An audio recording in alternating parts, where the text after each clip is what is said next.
Welcome to my YouTube channel. SSLC biology പരീക്ഷയിൽ ചോദിക്കാൻ സാധ്യതയുള്ള ഇമ്പോർട്ടൻറ്റ് ചോദ്യങ്ങളാണ് നമ്മൾ ഡിസ്കസ് ചെയ്യുന്നത്.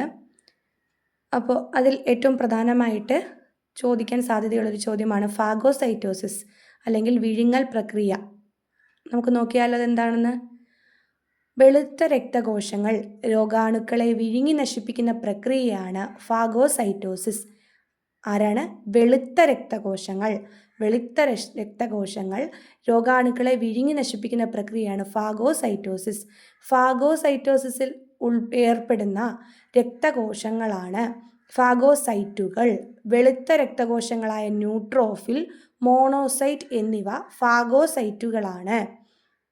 അപ്പോൾ ഈ ഫാഗോസൈറ്റ് വെളുത്ത രക്തകോശങ്ങളാണ്. അതിൽ 2 ഫാഗോസൈറ്റുകളാണുള്ളത്, ന്യൂട്രോഫിലും മോണോസൈറ്റും. നമുക്ക് ഈ പ്രോസസ്സ് ഇവിടെ കൊടുത്തിട്ടുണ്ട്, നമുക്ക് അതൊന്ന് എക്സ്പ്ലെയിൻ ചെയ്ത് തന്നെ പഠിക്കാം. ഓക്കെ, എങ്ങനെയാണ് ഫാഗോസൈറ്റോസിസ് പ്രക്രിയ നടക്കുന്നതെന്ന് നോക്കാം. ആദ്യം ഫാഗോസൈറ്റുകൾ, ഈ ഫാഗോസൈറ്റ് എന്താണ്? രോഗാണുവിൻ്റെ സമീപത്തെത്തുന്നു. ഫാഗോസൈറ്റ് രോഗാണുവിന് സമീപത്തെത്തുന്നു.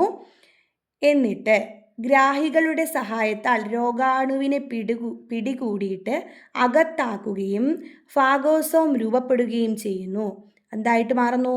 ഫാഗോസോം.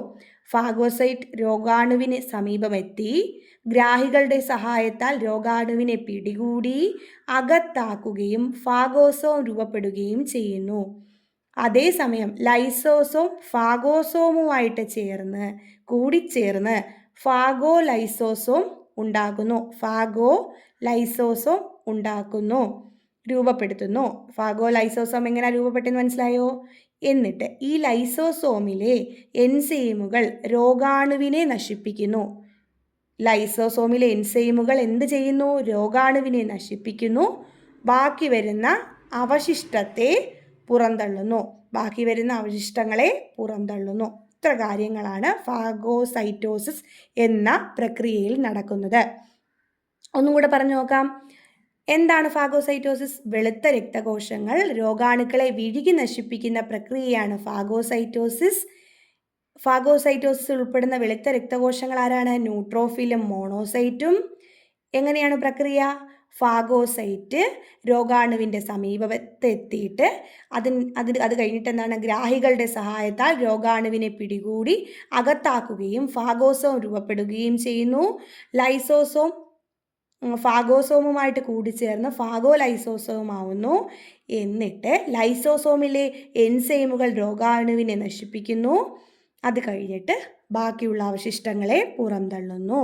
ഇത്ര കാര്യങ്ങളാണ് ഇവിടെ പറയുന്നത്. ഘട്ടം ഘട്ടമായിട്ട് തന്നെയാണ് നമ്മളിത് പറഞ്ഞു വെക്കുന്നത്. ഇത്ര കാര്യങ്ങൾ എഴുതുമ്പോൾ നമുക്ക് ആ മാർക്ക് അവിടെ സ്കോർ ചെയ്യാനായിട്ട് 3 മാർക്കോ 2 മാർക്കോ ആയിരിക്കും, അത് നമുക്കിവിടെ സ്കോർ ചെയ്യാനായിട്ട് സാധിക്കും. Okay, thank you.